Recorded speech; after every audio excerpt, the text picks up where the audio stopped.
Before we get inside, we have to spend our time outside. And before we address the issues inside, we have to cure them outside first.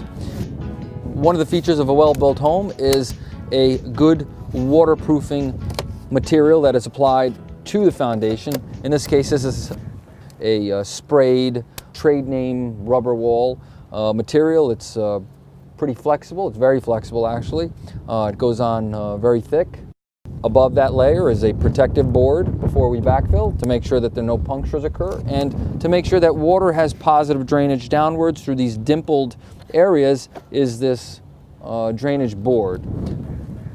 And many times we have a lot of leftover drainage board and we can use it inside.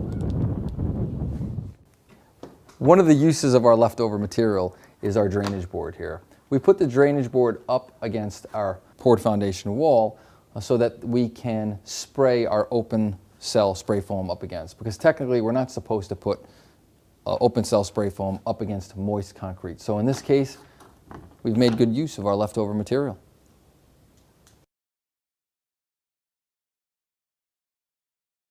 This is a typical 2x6 construction wall. It's not the greatest for controlling air, so we do the best we can, especially when we have a lot of framing members. The R value through a framing member is approximately 4 to 5. Not very much. So we want to maximize the amount of insulation that we have in this wall. So in this inflection corner, we framed it so that this way we can get insulation into these dead corners that would otherwise have been buried in. One of the other things that we've chose to do, we can use acoustical caulk, but we've chose to use a tape. This is a 3M tape that has some really good adhesion properties on a vertical basis, and it stays up without being stapled. So this will help with our air control layers, because there is a lot of wind that will rush through between these studs. And air brings in moisture.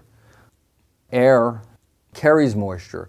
And when you have tight homes, especially in this type of home that is spray foamed, it is actually more important to control air, because that moisture-laden air can migrate into water through condensation.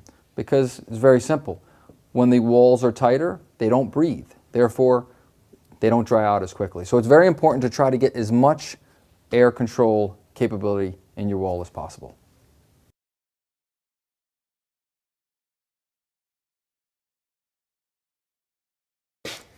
What we have here is a 4-inch PVC pipe coming out of the slab. It is basically a dual-purpose pipe. It serves as a radon pipe, and it serves as a means to expel moisture from underneath our slab.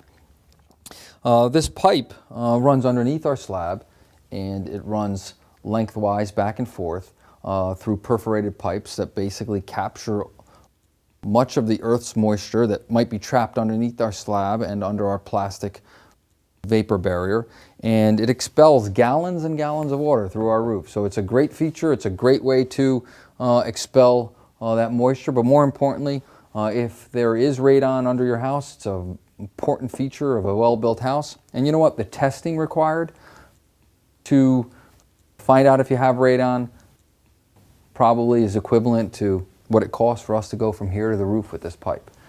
So put it in.